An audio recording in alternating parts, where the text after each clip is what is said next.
Alloh subhanahu va taolo anorni 3 marta Ar-Rahman va An'om suralarida zikr qilgan.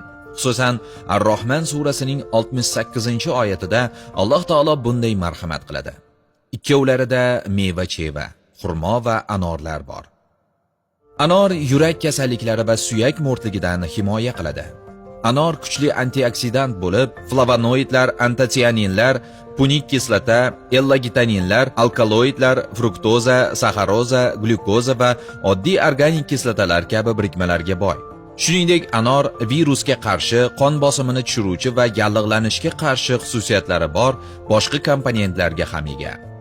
Eron yurak-qon tomir tadqiqotlari institutiga qarashli fiziologiya tadqiqot markazi olimlari tomonidan o'tkazilgan ilmiy izlanishlar natijalarida anordan saratonning bir necha turlari, yurak-qon tomir kasalliklari, suyak mo'rtligi va reumatoid artritning oldini olish va davolashda foydalanish mumkinligi ta'kidlangan. Bundan tashqari anor yaralarni bitishini yaxshilaydi va reproduktiv tizim uchun foydalidir.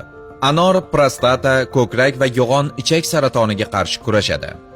Anor mevasi prostata saratonini davolashda samarali sanaladi. Chunki anor saraton hujayralarining o'sishini to'xtatib, ularning nobud bo'lishini rag'batlantiradi. Anor sharbati ko'krak saratoni va yo'g'on ichak saratoni hujayralariga qarshi kurashadi. Anor mevasi saratonni davolashda qo'llaniladigan kimyoterapiya dorisi adriamytsin keltirib chiqargan oksidlanish stressiga qarshi himoya xususiyati borligi isbotlangan.